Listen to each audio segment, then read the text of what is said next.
The Kremlin singed by the fallout of the UK spy poisoning now going global. The United States and more than a dozen European nations kicked out Russian diplomats, and the Trump administration ordered Russia's consulate in Seattle to close. The West seeking punishment for Moscow's alleged poisoning of an ex-spy in Britain.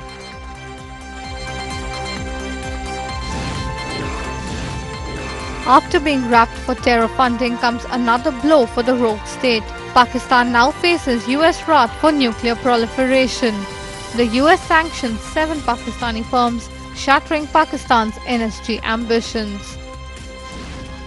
Spain's showdown with Catalonia's separatist leaders moved to German courts as the region's former president embarked on what could be a week-long effort to avoid extradition. Courts ruled that the former president had to remain in custody for the length of the extradition proceedings.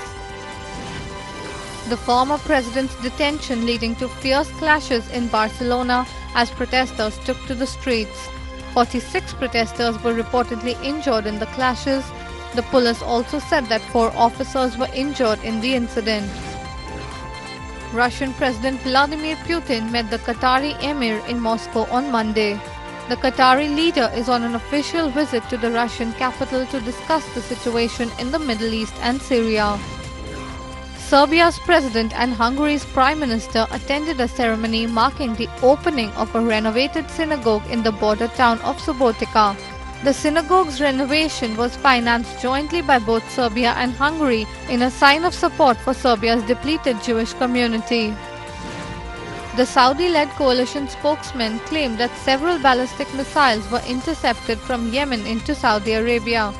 Al-Maliki said that 3 of the missiles were directed towards the Saudi capital of Riyadh. Al-Maliki also accused Iran of supporting this and called upon the internal community to work together. Amidst rising gang violence in the Brazilian city of Rio de Janeiro, a TV helicopter captured images of a shootout in the city. The footage showed several men taking cover behind a building in a marginalized area, while one fired an assault weapon around a wall. A North Korean parliamentarian has demanded that the United States end its moves of sanctions and pressure against the country, while stressing the need for dialogue and negotiation.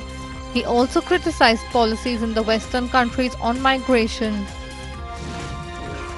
Former Brazilian President Da Silva inched further towards jail term as appeals court judges upheld their decision to reject his appeal against conviction on corruption charges.